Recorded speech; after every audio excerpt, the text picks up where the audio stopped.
1518।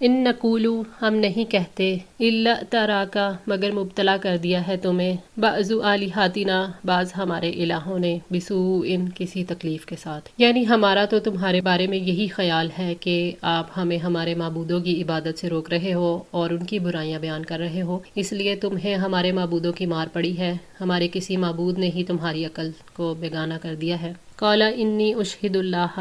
اس نے کہا یقیناً میں اللہ تعالیٰ کو گواہ بناتا ہوں، واشہدوا اور تم بھی گواہ رہنا، انی بریء مما تشرکون بے شک میں بری و ذمہ ہوں ان سے جنہیں تم شریک کرتے ہو۔ حضرت ہود علیہ السلام نے انہیں جواب دیتے ہوئے فرمایا کہ میں اللہ تعالیٰ کو گواہ بنا کر صاف کہتا ہوں کہ میں ان بتوں سے بیزار ہوں۔ انہوں نے اپنی قوم سے بری و ذمہ ہونے پر اور گمراہوں سے مکمل علیحدگی اختیار کرنے پر اللہ تعالیٰ اور باقی سب لوگوں کو بھی گواہ ٹھہرایا تاکہ دلوں سے اس غلط فہمی کو دور کر دیا جائے کہ وہ ایک ملت کے افراد ہیں۔ انہوں نے شرک سے برات کا اظہار کیا۔ من دونی ہی اس کے سوا فقیدونی میرے خلاف تدبیر کرو جمیعاً سب کے سب ثم لا تنظرون پھر مجھے مہلت بھی نہ دو، یعنی اللہ تعالیٰ کے سوا تم اور تمہارے معبود ہر طریقے سے مجھے نقصان پہنچانے کی کوشش کر لیں، مجھ پر رحم نہ کھائیں اور جو کچھ بس میں ہو عمل میں لے آئیں۔ انی توکلت علی اللہ یقیناً میں نے اللہ تعالیٰ پر بھروسہ کیا ہے، ربی و ربکم جو میرا بھی رب ہے اور تمہارا بھی رب ہے، یعنی میں نے اپنا معاملہ اللہ تعالیٰ کے سپرد کر دیا ہے، میرا اسی پر بھروسہ ہے جو میرا بھی خالق ہے اور تمہارا بھی، ہمارا اور کائنات کا مالک اور بادشاہ ہے، وہی ہمارے لیے تدابیر کرتا ہے۔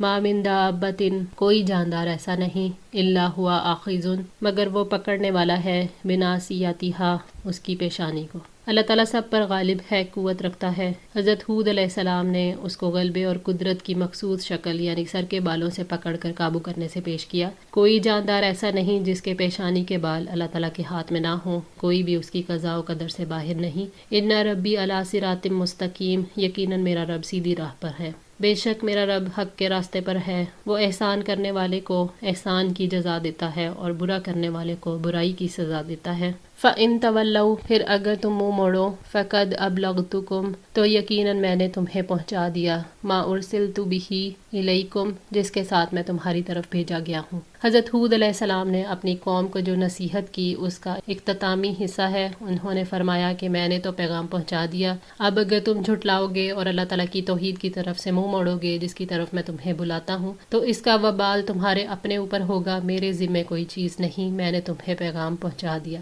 وَيَسْتَخْلِفُ اور جانشین بنائے گا ربی میرا رب قوماً غیرکم ایک قوم کو تمہارے علاوہ وَلَا تَضُرُّونَهُ شَيْئًا اور تم اسے کچھ بھی نقصان نہیں پہنچا سکو گے، یعنی میرا رب تمہیں ہلاک کرے گا اور تمہاری جگہ ان لوگوں کو لائے گا جو اس کو ایک مانتے ہوں گے اور اس کی عبادت میں مخلص ہوں گے، تمہارا شرک اور نافرمانی اسے کوئی نقصان نہیں پہنچا سکتی۔ حضرت ابو ادریس خولانی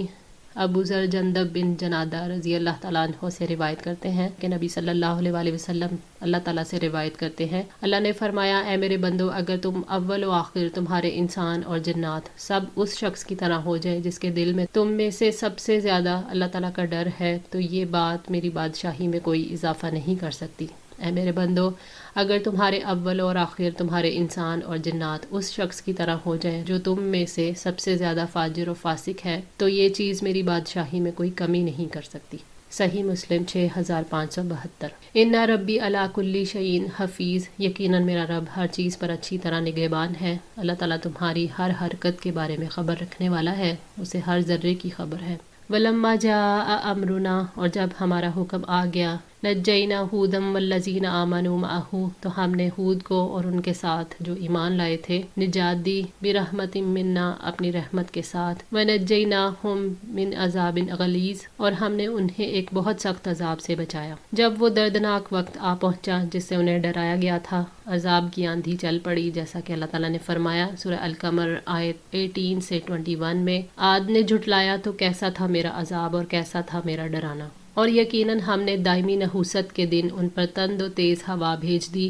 وہ لوگوں کو اٹھا اٹھا کر پھینک رہی تھی گویا وہ کھجور کے اکھڑے ہوئے تنے ہوں، پھر کیسا تھا میرا عذاب اور کیسا تھا میرا ڈرانا۔ اس عذاب نے ان کی ایسی حالت بنا دی کہ ہر چیز بوسیدہ ہڈی کی طرح ہو گئی۔ فرمایا سورہ الذاریات آیت 42 میں، ما تذر من شیء اتت علیہ الا جعلتہ کالرمیم، کسی چیز کو وہ نہ چھوڑتی تھی وہ جس پر سے بھی گزرتی اسے بوسیدہ ہڈی جیسا بنا چھوڑتی۔ وَتِلْكَ عَادٌ اور یہ تھے عاد جَحَدُوا بِآیَاتِ رَبِّهِمْ جنہوں نے اپنے رب کی آیات کا انکار کیا، وَعَصَوْا رُسُلَهُ اور اس کے رسولوں کی نافرمانی کی، وَاتَّبَعُوا اور انہوں نے پیروی کی امرا حکم کی کل جبار عنید ہر سرکش ضدی کے۔ یعنی یہ تھے عاد جن پر اللہ تعالیٰ نے عذاب نازل فرمایا، جنہوں نے اللہ کو اور اس کے رسولوں کو جھٹلایا۔ انہیں ہود علیہ السلام کی دعوت کی سچائی کے بارے میں یقین تھا، لیکن انہوں نے اپنی ضد کی وجہ سے انکار کیا۔ انہوں نے سرکش لوگوں کی باتوں کو مانا، ہر جبار کی جو جبر سے بندوں پر مسلط ہوتا ہے، اور ہر عنید کی جو اللہ تعالیٰ سے اس کی آیات سے دشمنی رکھتا ہے، اور ہر دھوکے باز کی پیروی کی جو ان کو ہلاک کرنا چاہتا ہے۔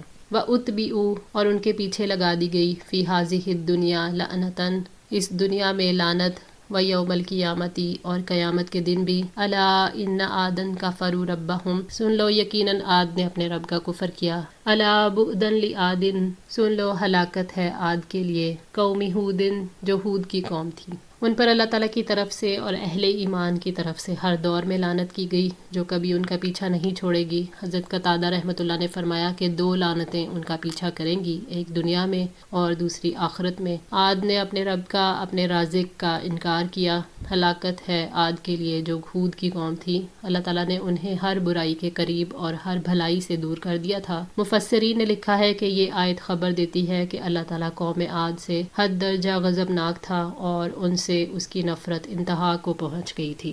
اللہ تعالیٰ ہم سب کو اپنی پناہ میں رکھے۔ آج کے لیے اتنا ہی، دعا ہے اللہ ہماری اس کوشش کو قبول فرمائے، ہماری غلطیوں کوتاہیوں کو معاف فرما کر ہماری اصلاح فرمائے۔ جزاکم اللہ خیر، والسلام علیکم ورحمۃ اللہ وبرکاتہ۔